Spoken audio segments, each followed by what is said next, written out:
Okay. And then somebody mentioned Teresa. Right. Yeah. Teresa, does anybody know if Teresa's traveling? I didn't see her Sunday, but I'm not sure what they're up to. Let me just send her the correct link just in case. I know they were going to be gone for the pageant, so they may still be out and about. Okay, They are out of town. they are, okay. Is Pam Silk here? No, she's in Europe with the family. Oh, you just said that. Okay. Yep. Okay, I think that means our board members are here, and I think I've admitted everybody. John, thanks for your patience. I'm so sorry that we had confusion around Absolutely. the Zoom link. It's not a problem. Life in the 21st century. Everybody, I'm just That's really, right. really honored to welcome my colleague, John Woodall here. Some of you may know him as kind of a really popular longtime pastor. He spent the last 13 years of his ministry as the senior pastor at Westwood United Methodist Church in LA. But after retirement, he could not be stopped, it seems. He went to work as our director of the United Methodist Foundation here in the California Pacific Annual Conference, which is kind of our investment and fundraising arm of the CalPAC Annual Conference, which is our larger Southern California, Hawaii, and Micronesia gathering of United Methodist churches. He's always had a great passion for stewardship, and he's taken it to a whole new level by getting executive certification in religious fundraising from one of my favorite organizations, the Lake Institute for Faith and Giving, which is both affiliated with my own Indiana University, my father's Purdue University, and also strongly connected with the Lilly Foundation. That's right. So anyway, he's also got a certificate in nonprofit fundraising and from the same school. And so he just had some really intriguing things to say at annual conference. And so I invited him to say some of those intriguing things to us as we look at how we can be the best stewards possible of this gift of ministry here at Laguna Beach Methodist. So John, I'll turn it over to you. Well, thank you for that introduction, Mary. Greatly appreciated. The only thing I would change is I'm actually not retired yet. I'm appointed to the foundation. I did not know that. Well, That's we're right. lucky. So it's a full-time gig. Yeah, I'm not talking. I'm retired from the local church. I will say that, the local church pastorate. But no, I'm still under full-time appointment by the bishop. And the foundation has been one where it's been an appointment for a number of individuals going back to Dan Kennedy, who some of you might even remember. And it's good to see some familiar faces here, from life in other places and Board of Ordained Ministry and all kinds of things. So even though I'm not serving the local church as clergy appointed, I'm still very much connected in what's going on in the annual conference, and really have a passion about what is it we are going to be doing to be pulling together the resources that are going to continue to be needed to have vital ministry moving ahead in the future. I guess one of the main things that I was sharing at annual conference is that we're not living in an era of course correction anymore. We're having to totally rethink how we gather resources together, what the processes are that we use. And I always feel one of the best things to do is to take a look at what others are doing that are having success at gathering resources. Part of, I think, where all of this starts is to have somewhat of an understanding of what's going on in philanthropy right now. So I think I've got permission to share screen here. And is my PowerPoint screen up where you're all sitting? Let's see, shared. Is it there? Here it comes, and there you are. Yes, we can see it. Big enough to be seen. Excellent. Well, every year there's an organization called Giving USA, which is from my money, and it has affiliation with Indiana University, puts out the most comprehensive data on what's actually happening philanthropically in the country. And we're fortunate when this meeting is because their data for 2022 just came out 2 weeks ago. So we're looking at the stuff that's hot off the press, so to speak. So to share some things with you that I think are important to put into context. Americans gave away $499 billion last year. By and large, Americans are still known as the most generous people when it comes to philanthropy around the world. So that's one of the things that is important to keep there, that there is this spirit of philanthropy. Of course, what it looks like is the pie and those who are responsible for it. the main thing you need to know about philanthropy in this country is it is still driven by individuals, people like you and me. We're responsible for 64% of the giving that's taken place. And what might be shocking to some people is when they look and see what percentage for-profit corporations give philanthropically in this country. One of the things that we're really tracking a lot now is the growth of private foundations who are now responsible for 21% of the giving. And what I mean by private foundations, well, a lot of you may know foundations, but people like, let's say, a Bill and Melinda Gates, when they decide that all of their giving is going to be done through the Gates Foundation, it's shifted things dramatically, and that's no longer seen as individual philanthropy, but as foundational philanthropy, because the money's being put into the foundation, and there are a whole host of reasons for why that's happening. By and large, what we do see happening is that the only segment where the wedge is growing is in the private foundations. Individuals are shrinking a little bit, but again, that's because a lot of that money has been put into private foundation as opposed to just individual giving that we've been accustomed to. Of course, everything is important to take a look at longitudinally to see what is happening. And as I said, you can see the trend that a little less of the giving is now coming from individuals, more of it's coming from foundations. Corporate giving has stayed fairly flat, and the amount of money that exchanges hands because of bequests has stayed pretty stable. It's not changed a lot. Part of that is at any point in time right now, there are only about 33% of Americans that actually have a will or a trust. Most states are settled in probate these days, which is unfortunate, but that's reality we're looking at. Of course, you know, the big question then is, where does this money go? Well, these are the major areas that Giving USA tracks. And of course, we have a particular interest in the one that's marked religion. And you can see that by far, religion is the largest chunk of the pie. And when we're talking about religion, this is really giving to the local church, to the synagogue, to the mosque. We're not talking about giving to parachurch organizations or to religious universities or things like that. This is what's fueling life in faith community at the local level. So, yay, we're the largest chunk, but there's a lot more that we need to look at when it comes to this. First of all, I see a terrible typo there, so forgive me for that. But anyway, Americans on average, and this I think is very eye-opening, hover at around 2% of disposable income. That's what people give.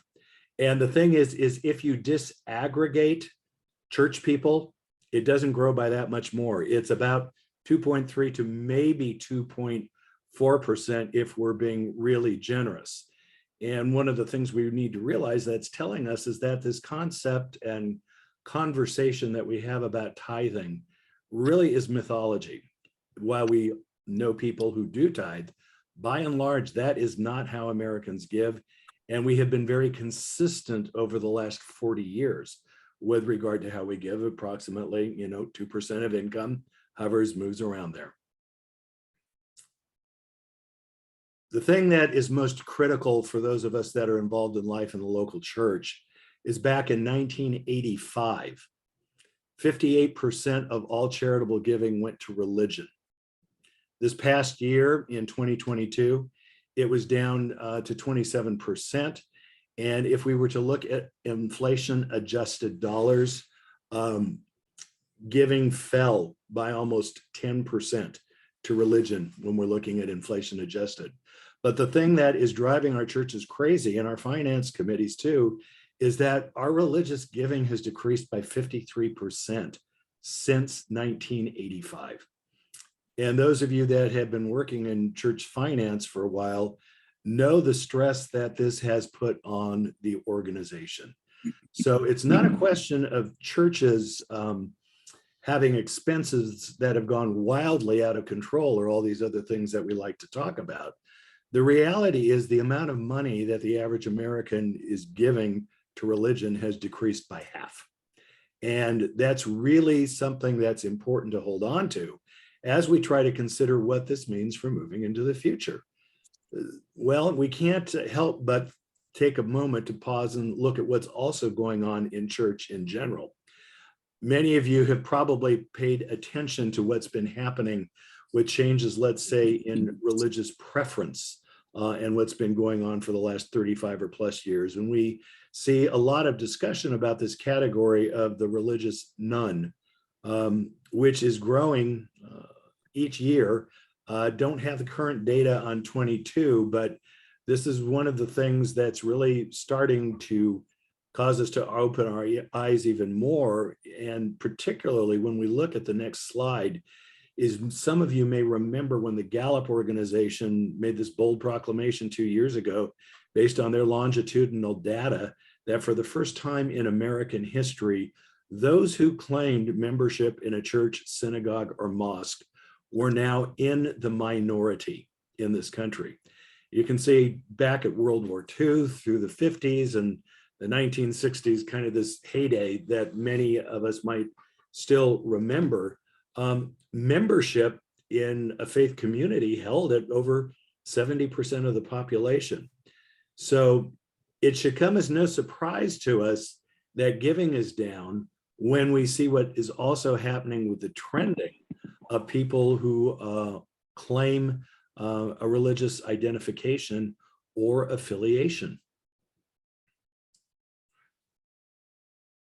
We have all seen the impact of what's been happening, set the pandemic aside, what was already happening before with regard to worship attendance. I remember when I started in ministry, when I was ordained back in 1985, regular attenders were considered to be people that were there 3 or 4 Sundays a month. And that was considered regular attendance. By the time I left pastoral ministry in 2019, pretty much once a month was considered across the board to be religious attendance. And the reason I bring this up is when we look at data, there's a high correlation between giving and between people actually being in the pews.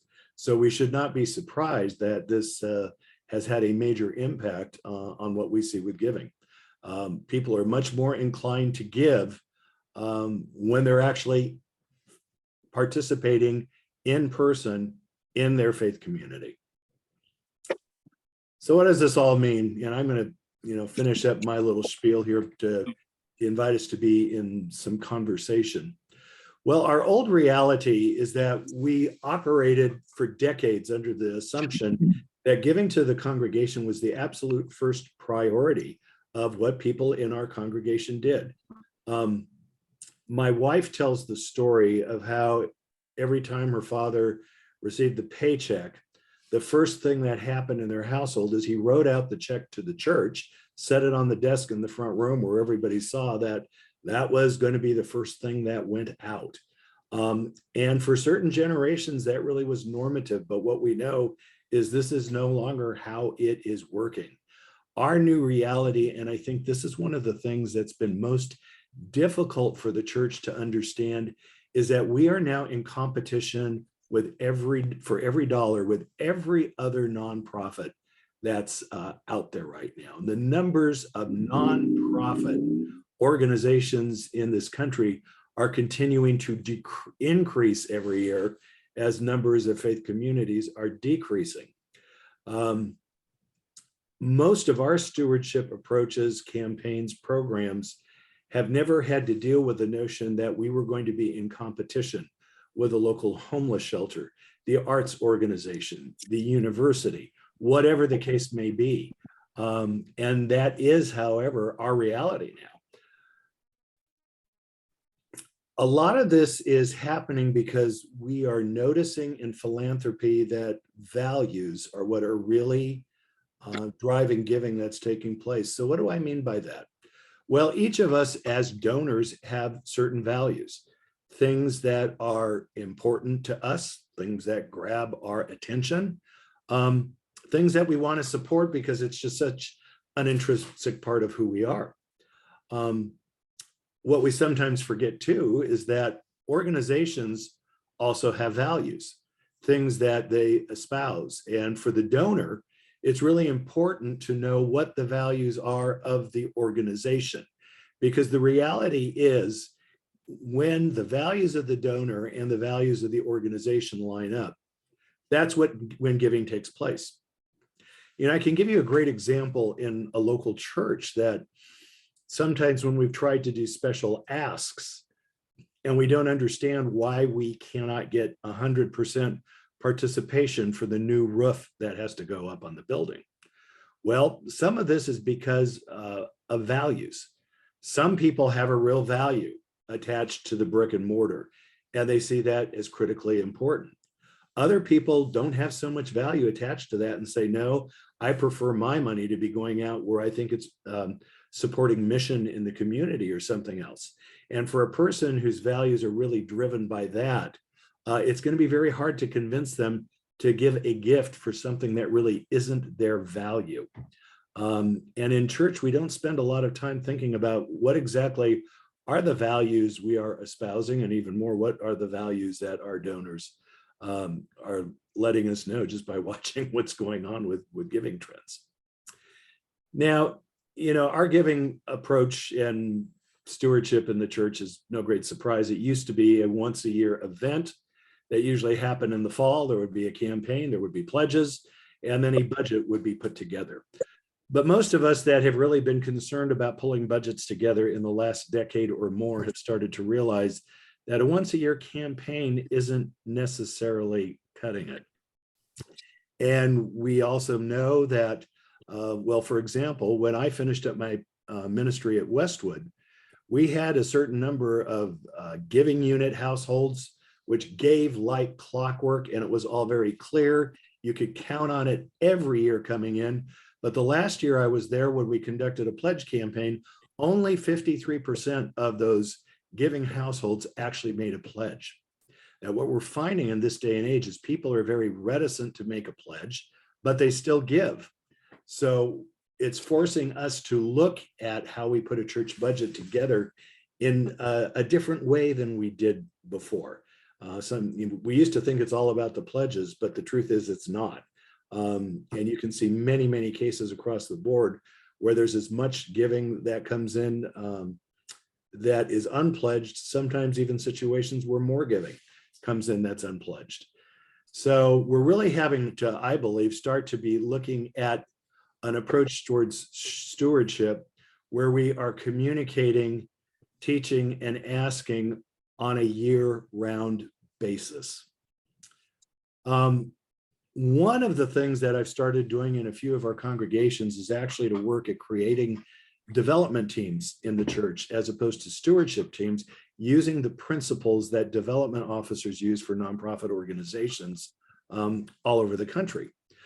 And one of the most important things to have happen anytime a development officer is working with an organization is they ask the organization to create a case study. In other words, to make a case for why an individual would even want to give to the organization. It's about telling the story. It's about explaining to the donor how their sharing of resources is making an impact, is making a difference, because the thing that we are finding with donors nowadays is they're wanting to see impact from their gifts. And if we don't talk about the impact, which we've been very reticent to do in church because for the most part, we really don't like to talk about money, we're losing the opportunity to share the story about who we are, to communicate who we are and what's important about the faith community and how it impacts lives. So in this day that we're looking at, how do we go about financing ministry? Well, there's never going to be a day, I don't believe, where we're not going to be looking at the annual fund drive. It's still the backbone of everything that we do when we're trying to raise money for nonprofit. But it's not the only thing there. There are going to increasingly be special asks or the needs for major gifts to come in, particularly if there are deferred maintenance projects, other things like that come up in the life of the church. We need to be looking a lot more at planned giving, helping people understand how they can make a bequest, how they can establish a gift annuity, how they can be doing IRA distributions to help the church, how they might be using donor advised funds. One of the things that some congregations have had success in, and I was really pleased to see this happened in one congregation where I did a consultation for planned giving, is giving the idea to particular donors that could you consider endowing your pledge so that your pledge can be part of the church in perpetuity. Do you have the resources and the willingness to be able to do that? And sometimes we're in situations where people are blessed that they have resources that are tied up in stock or real estate or something else that could be eventually committed to creating an endowment so that their annual pledge is permanently a part of what's going on. It's a different way of getting people to think about what does it mean to be a supporter of the congregation. Capital campaigns are certainly something that's there, but I think what's really happening now is people are having to look a lot at developing alternative revenue streams, whether it's meaning rental income, whether it is working to create endowment. And I think we need to view endowment in this day and age as a blessing and not a curse. I get really tired when I read the literature about endowment stopping people from giving. It's really not true. People still give. People give to things that are exciting to them and look like they're making a difference. One of the ways I think endowment can be leveraged is to, for example, for churches to work at trying to endow buildings and grounds costs so that when you do the annual fund or when you're doing your year-round giving campaign conversations, you can say to your donors that, well, we have been able to endow our buildings and grounds, which means 100% of every dollar you give goes to the mission and ministry of the church. And that's an exciting thing to be able to do. I was fortunate to be in a situation at the congregation I served most recently at Westwood, where that's exactly what they were able to do with development that they did on land. And because of the land lease that was created, the church has in effect permanently endowed the buildings and grounds costs of the facility, which when I left were in excess of $380,000 a year. That's been endowed, which means every time a campaign is done there for giving, you can demonstrate how 100% of your giving is supporting the mission and the ministry of the church. I am going to just finish with this last slide about what some of the things are that are needing to change, and then I'd love to be in conversation. What I want to reiterate is that we need to be about articulating a clear vision and a compelling narrative for why people give to ministry. If we cannot explain to people why their giving is important and how it's making a difference, then how in the climate that we're in now do we think that people are going to want to commit resources to this organization? We need to have a better understanding of who our donors are, how they give, when they give, what the track record is of the donors.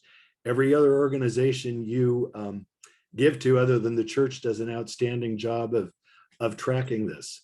One of the organizations my wife and I give to, for example, is the LA Philharmonic. Well, they track their donors and they know that anytime they do an initiative that has to do with getting music to kids in the schools, they can count on us giving something. So anytime an initiative like that comes up, we get a phone call.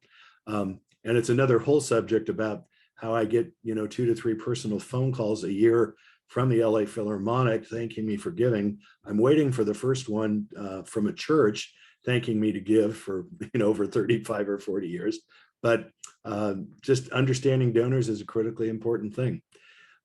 We in churches need to be creating a year-round plan for giving, how we are sharing the story on a year-round basis, and how we are giving people an opportunity to onboard more than just once a year during a pledge campaign. We need to be practicing donor care, taking care of our donors, doing the most simple thing, which is thanking them for what they do. I did a dinner at Westwood one time for major donors. One of the people came up to me and said, do you know that this is the first time in the 40 years I've been giving to this church that anyone has bothered to say thank you? And it's not that they were needing a big deal made of it. It was just an acknowledgement that what you're doing is making a difference. It's really important for us to be making sure that there's alignment of our resource groups, that finance committees, church boards, boards of trustees are all headed in the same direction with regard to what does the financial picture look like for our church, particularly if we have money that we're managing an endowment. How do we do it? I think it's going to be critically important moving into the future, training our stewardship teams to instead think from a development mindset as to our old-fashioned stewardship. And all I can say is plan is what's going to be involved. The rule of thumb, just so you know, in most nonprofit organizations, if they have $1 million budget, and that's not that huge a budget by a lot of standards for nonprofits, that requires one full-time development person who does nothing but development work to ensure that $1 million budget's in place. By extrapolation, let's say an organization has a $500,000 budget. What that means is there should be 20 hours every week being spent on development work, on donor care, on getting the message out there if we're going to be able to compete with all of the other organizations who are out there. And I guess the last thing I would say is we just have to remember that even though it may pain us to believe that we are not the first priority for participants in our faith communities, that is our reality. And that's what the data shows us. And it's a bitter pill, but I think there's potential because as you saw in one of the earlier slides, as Americans, we are still continuing to give at about the same level we have for the last 40 years. So that's the end of the slides I'm going to show because I would be much more interested in participating in some conversation with all of you at this point because I'm tired of hearing my voice. So that opens it up. Let's just when you're ready to speak, it's a pretty big group. I'll try to keep an eye for a hand, but you also can just unmute. What questions do you have for John, or what feedback do you have for him? Chuck. I think can you hear me okay? We can. Okay. I think the notion of a year-round development-oriented program is interesting, but since we are in competition now with, as you put it, an ever-growing number of not-for-profits, what's been the learning about donor fatigue, and how does that impact what we have to do? I think donor fatigue happens when a donor is not understanding how the resources they share are making a difference. I believe people are really good at separating out those things that don't interest them. I think we sometimes are overly worried about donor fatigue in the church. In my experience over the years, the folks who have complained the most about conversations surrounding stewardship and the gathering of resources have tended to be people who really have not wanted to give to the organization. And the fatigue sometimes comes more with the reminder that I'm not doing anything for this organization and I don't want to hear about it again. What the data shows us is that the more information that gets out there, the better. And I'm not saying that we are always doing an ask. One of the things we put together at Westwood is we had a quarterly generosity newsletter that went out. And the sole purpose of it was not to do an ask, but to instead be sharing stories of generosity. What was happening, people's testimonies about how the congregation was making a difference in their lives, or how the congregation had given them an opportunity to be at work in the community, whether it was through Habitat for Humanity or the local homeless shelter or whatever. I think this year-round thing is not just about ask. It's about sharing about who we are and how we're making a difference. And that's really the way to look at it. It's telling the story. And I think there are many nonprofit organizations out there who are doing a better and more consistent job of telling their story and helping the donor to understand how their financial gift is making an impact. Thanks, John. Other questions or follow-up to that, or insights, ideas you're having based on things you're hearing from John?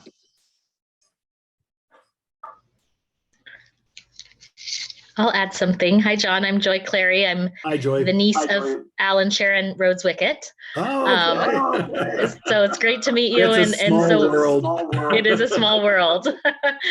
Thank you. I just found that incredibly enlightening and very apt information. So thank you so much for sharing with us in such a clear and concise way. We've had some conversations in leadership board about kind of giving for a particular purpose and fundraising for particular purpose, whether it's missions or the building or some of the areas that you covered, versus getting people excited about the overall budget. I'm wondering if you could touch on some of what the research says around pay to play for specific things versus the whole church budget. There's no doubt that specific asks get a lot of attention from people who are interested in a particular area. The challenge becomes, how do you balance that out with the budget? And that's something that you have to take a look at in the grander scheme of things, of what it is you're trying to fund. I really believe trying to do the work to get sufficient funds together to establish endowments to cover specific areas is perhaps a better way to go than saying we have to raise for this year or for this next year, or whatever the case is. One of the things I've seen most frequent in the congregations I've served is there has yet to have been a congregation where there hasn't, for example, been a Friends of Music program, where there was specific fundraising that went on because of the caliber of the musical events that happened and the costs that were associated with them.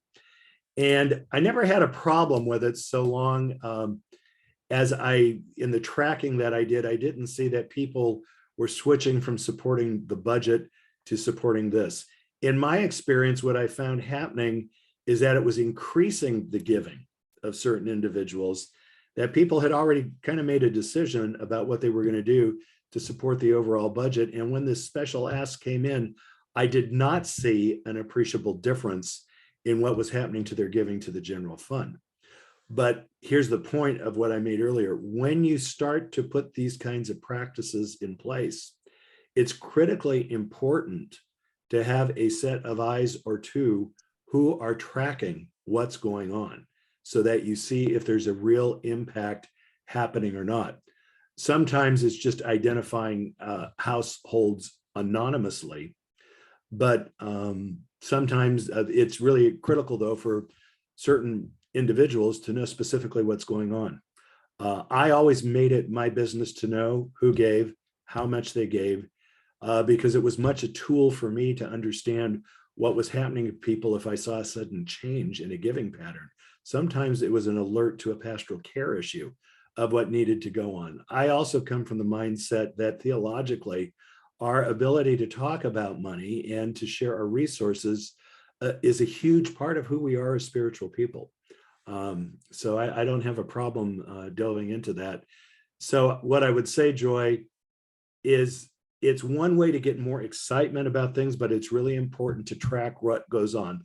But do not make the assumption that just because a person gives to a specific interest, they're going to stop. They're going to stop giving to the. Does that make sense? Thank you. That's very helpful. Yes, very helpful. Thank you. Wayne, I believe you've got a question. Yeah. I couldn't find the hand button on my screen here, so I just kind of a follow-up question to that, what Joy had and your comments. In the course of special fundraising for something, sponsorship or whatever you want to call it, was there any public recognition of those that did that, say, music program? And if so, or if not, what were your thoughts or results of public acknowledgement of individuals that sponsored a particular program? Well, what I would first say, a lot of that is going to depend on the culture of your congregation and how willing people are or are not to talk about money. If we were in a synagogue, it would not be a mystery. Everybody knows what everybody gives because giving is wide open. There's a whole different attitude about giving and pledging. And if there's a place to put a name on the wall, a name will go onto the wall. What I tend to say is anonymity with regard to the overall budget is a good thing. But when it comes to special projects, particularly if it's a capital thing, I don't think there's anything wrong. A person can always indicate that they want to be anonymous. But in Friends of Music programs, an example I've seen, there are often different levels of giving. If you go to an arts organization, I'm one of those geeks that anytime I go to something the Philharmonic is doing, I actually look at the program and I read all of the names that are on those lists of donors. And you know why? Because there have been some surprises I've found over the years of persons in the congregation who give at levels to other organizations that their giving to the church never even came close to that. So it was really important to see. And I do think when it comes to special things, it can serve as a motivator. Special asks are very much a relational thing. And in fact, if you're doing a capital campaign in a church, it is rarely secret. In fact, it's a relational thing where individuals in the church will accompany others to go make asks and to say, I'm giving X amount. Do you think you could possibly do this? Part of it is we just had a really difficult time having those kinds of conversations. Other organizations do not have a difficult time having those conversations. And I honestly believe the more comfortable we are about talking about money, the healthier it's going to be in the future. I tend to deal with money as a neutral thing, but we attach so many emotions to it that that's stuff that we have to unpack. I know that's kind of a long answer, but yeah, I think for special things, for capital campaigns, special asks, it can be effective. I know one church that for their summer organ concert series, every year they have a list of donors and they do a direct invitation by mail to people saying, would you consider sponsoring one of the concerts for X number of dollars? So yeah, again, you track it along with everything else you're doing to see what happens. Okay, great. Thank you.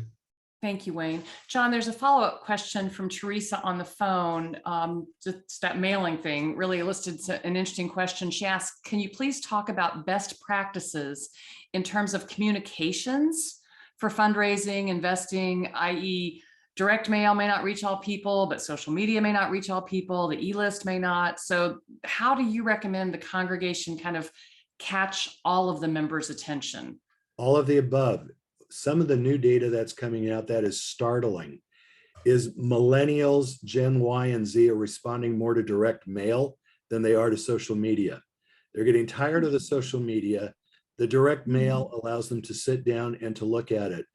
Many organizations are now starting to amp up the direct mail when, think of how many churches have abandoned the direct mail newsletter and other kinds of things. And part of this is we're trying to be conscious of the impact of all the paper and everything. But we're finding it's becoming more important to get direct mail or to give people an opportunity, let's say, to opt out of the direct mail if they don't want it. The quarterly generosity newsletter we did at Westwood, for example, people had an opt-out thing if they did not want to get a hard copy, that they could get just the electronic copy. And the truth is most of our United Methodist congregations are not so large that we can't work on those mailing lists to do what we need to do. But yeah, I think if there's any place where people are feeling bombarded, it's email and texting. I look at my email every day and I just sigh.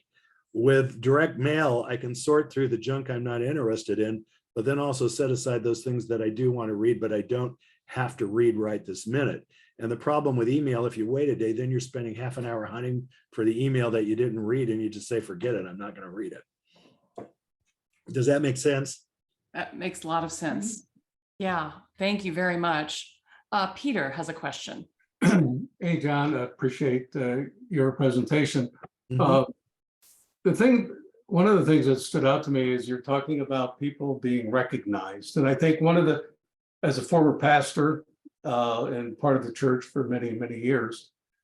We take a lot for granted We do. of people that they're just there, and I think one of the dilemmas, and especially in the context of how giving is now done and loyalties, and that if someone's part of a church, it's not just automatic that they're going to give an X amount anymore, because they may have many things that they're committed to. Correct.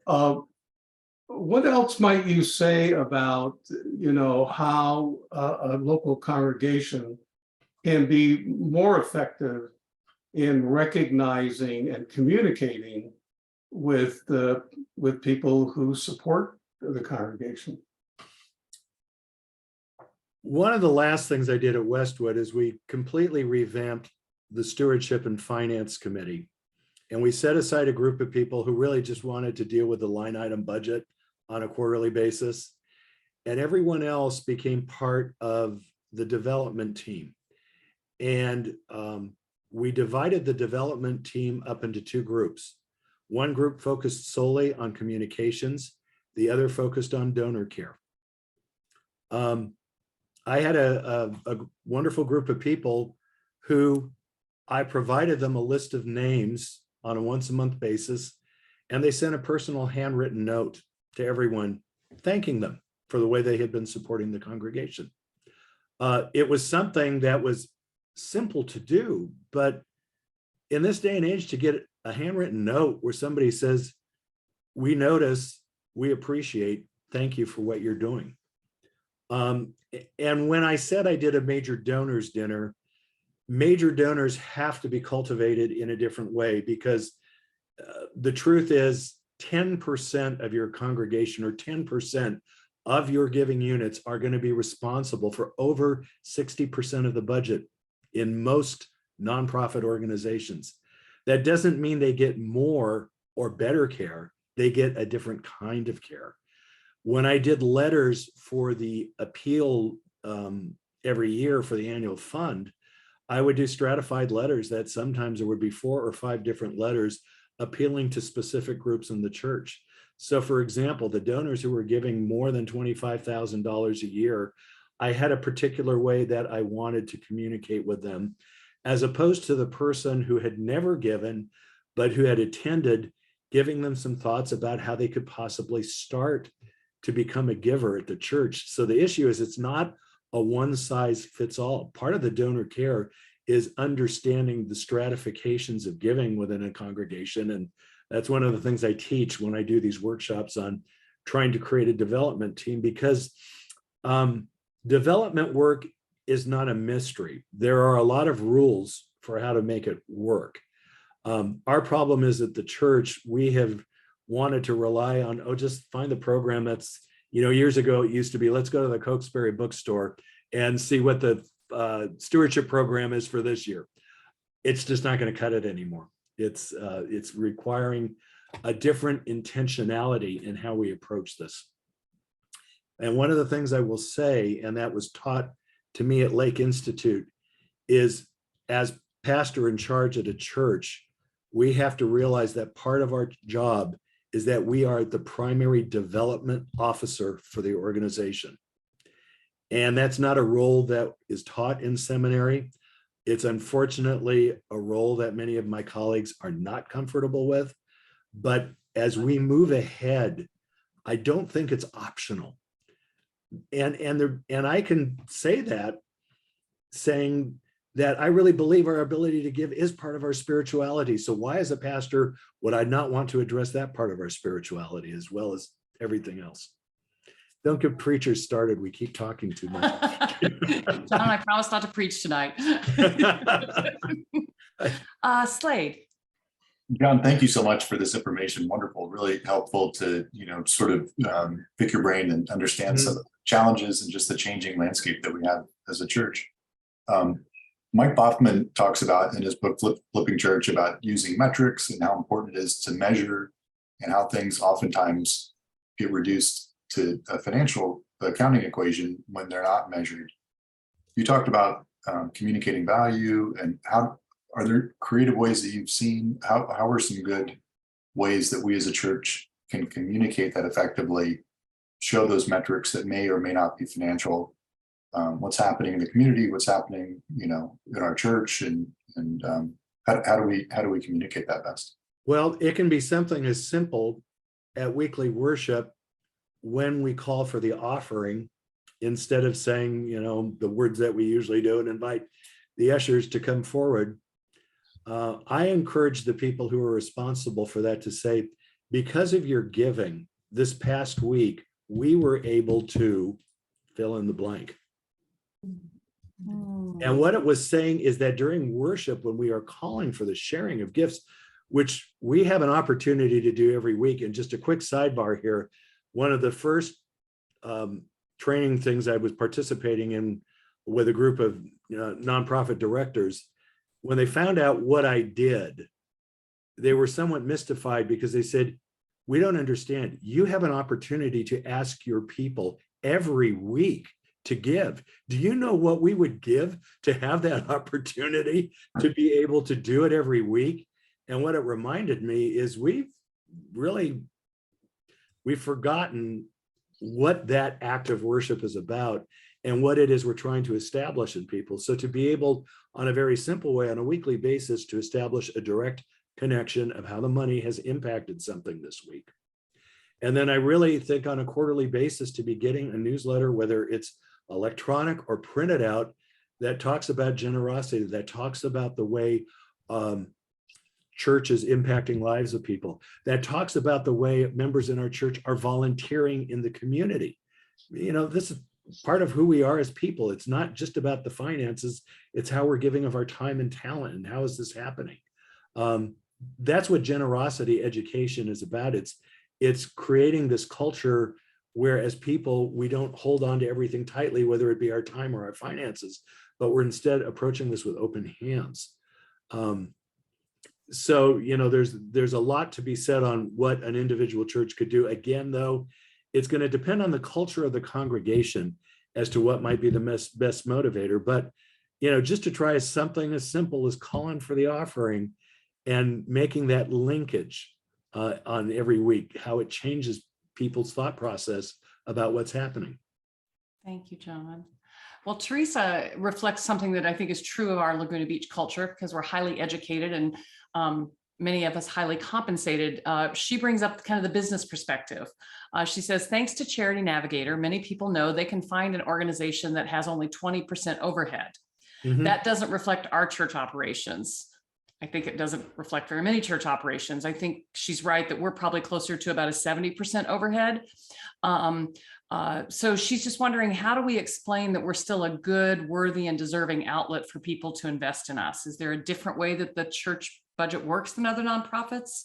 Yes, because it's our definition of overhead. So I'll just be blunt. Okay, take away all clergy and all program staff. Is that going to be enough to keep a faith community together? Get rid of your musicians, everything. See, what I advocate is staff at church aren't overhead. They're part of the mission and part of the ministry.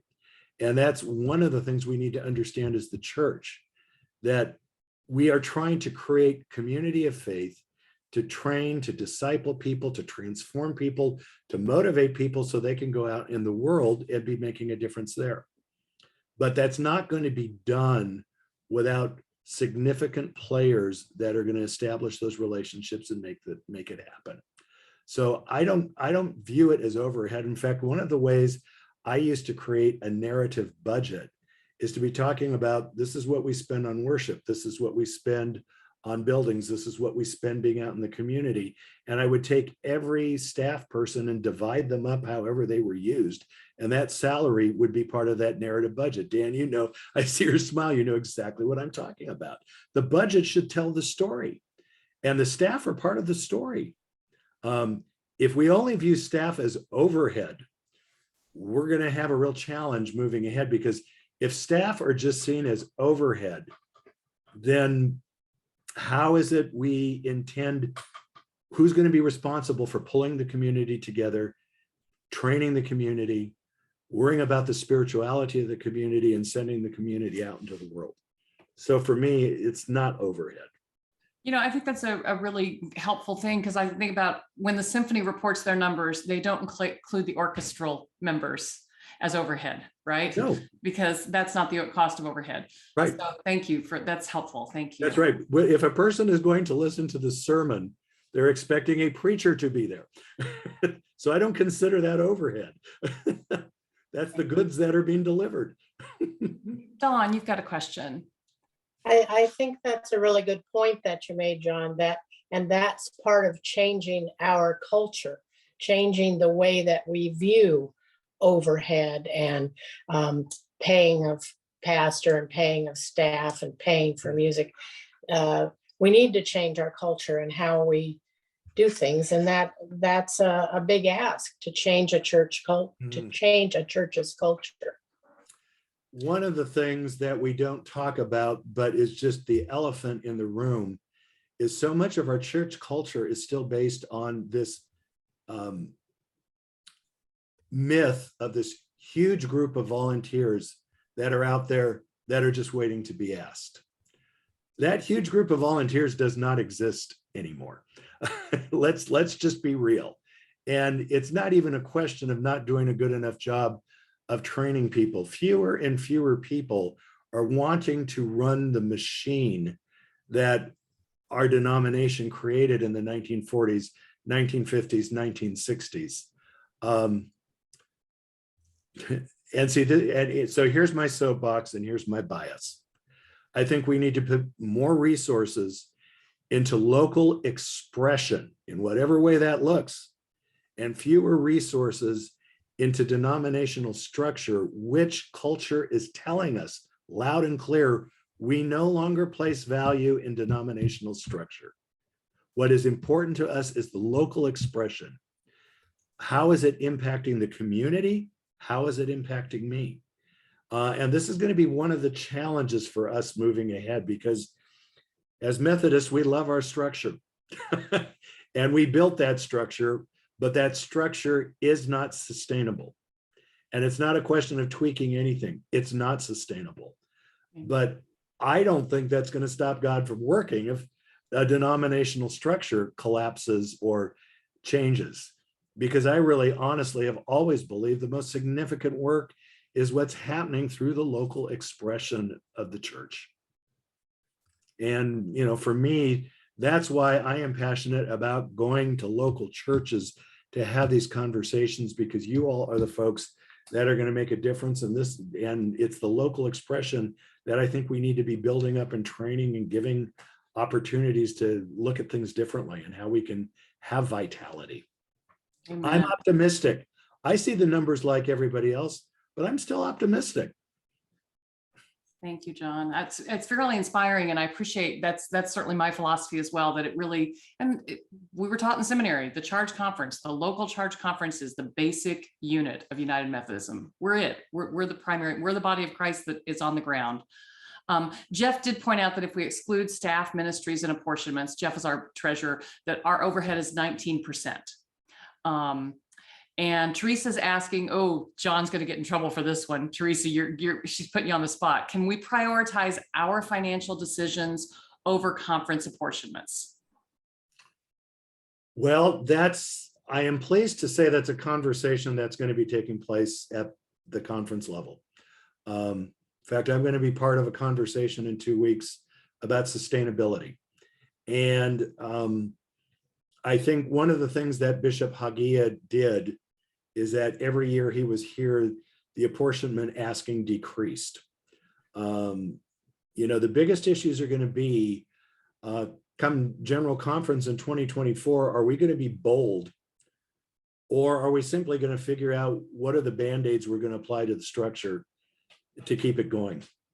I think we need to be bold. I have no control over that. The most control I have is what's happening at a local level.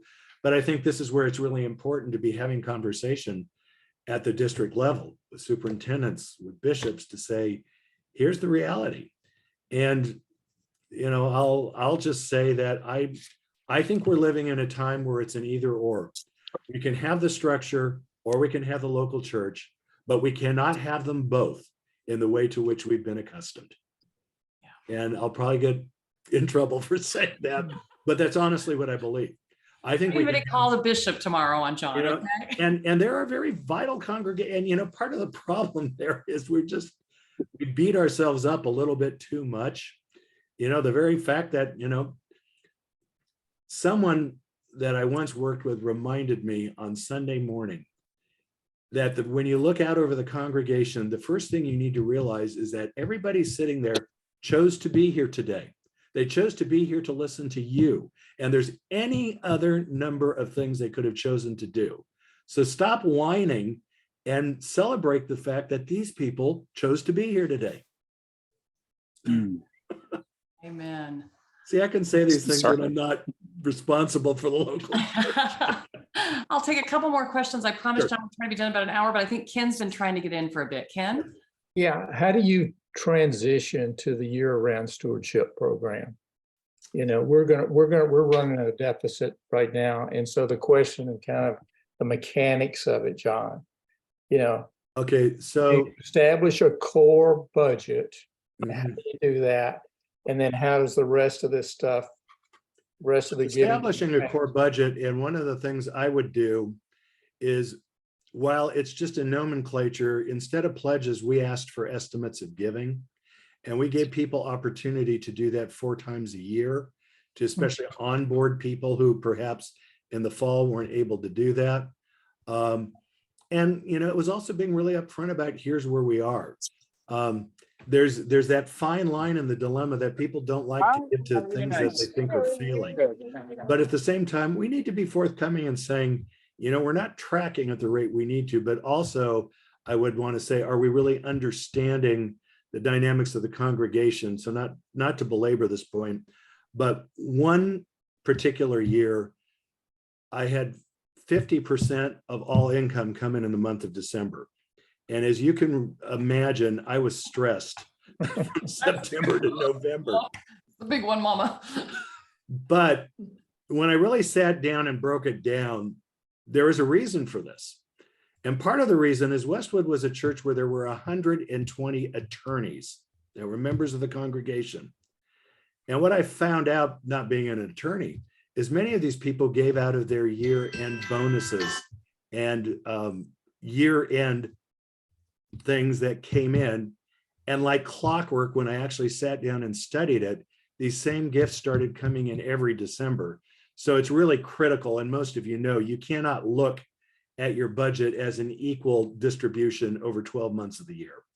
It's really important to look at a 5 or 6 year history at least to really track what percentage of your budget is coming in, because that does then help you understand what you need to be holding in reserve, all of these kinds of things that happen.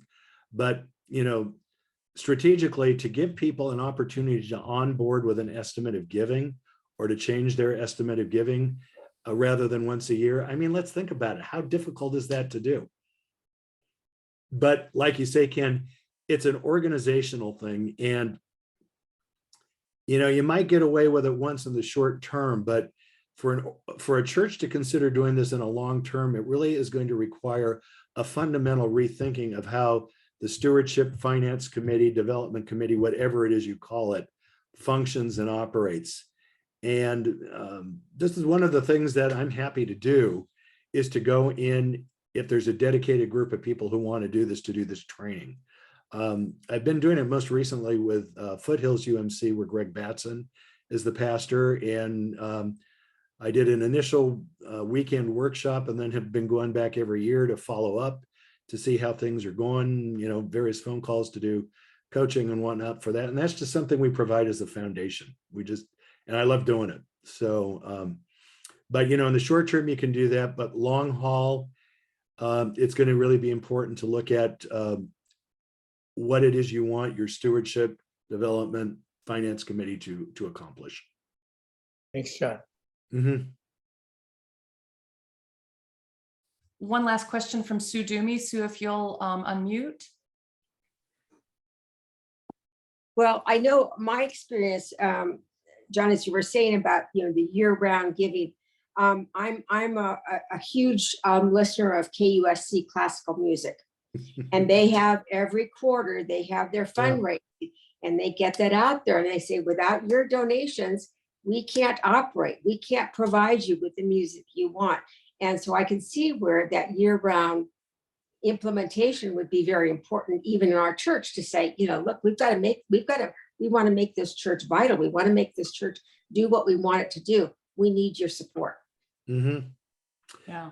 Yeah, it's, you know, there's, in a lot of people's minds, there's mystery about how a church budget works, you know, and the thing is, we increasingly have more and more people who become part of our faith communities who do not have United Methodist background and are coming from other traditions. There's still sometimes a mistaken assumption, well, doesn't the denominational organization help support what's going on in the local church? And we're kind of, well, it's more the other way around, that we send resources there in order for them to do other resourcing. So yeah, I don't think we can get the word out enough, but it's not just the word give to support the budget. It's get the word out about the amazing work that your faith community is doing. And, you know, there are a lot of stories to tell. I mean, every person who's regularly participating in the life of your church has a story to tell of how the church is impacting their life. Otherwise, they wouldn't be coming. I mean, you've got enough people on this Zoom right now to fill 4 newsletters for generosity, just to talk about the way the church has impacted your lives, because I assume you wouldn't be on this meeting unless it was an important part of who you are and you know, your experience. Amen. Thank you, John. Well, thanks everybody for giving this time. And John, thank you for so generously Absolutely. sharing your time and wisdom with us. I think I can probably speak safely for Leadership Board and Finance Subcommittee that we will be in touch to take you up on that training opportunity, Okay, because that I would be look really forward helpful. to it. Yeah, I wouldn't mind driving down to Laguna. So We would be happy to host you. We love showing off our town. yeah. All right. Very good. Take care, everyone. See you. All right. Thanks, everybody. Would somebody like to close us with a word of prayer? Okay, come on, Debbie. She does do beautiful prayers. Okay. I love you, John. You know that. Thank you for this. Thank you for these words of wisdom. Let's close this time in a word of prayer.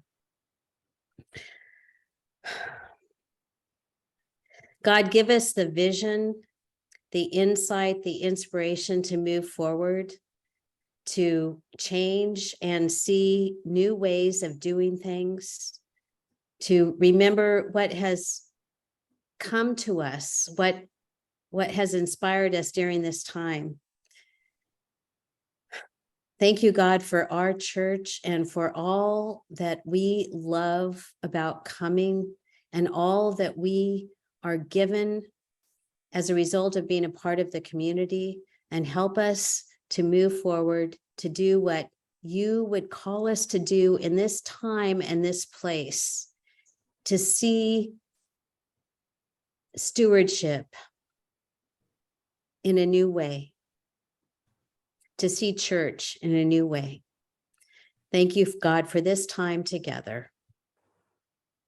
Amen. Amen. Amen. Thank you, Debbie, for that beautiful prayer. John, thank you so much for all of your wisdom and your time. And everyone, have a wonderful Monday evening. We have a congregational meeting on Sunday after church. We hope to see you in worship on Sunday at 10 and the meeting afterwards at 11.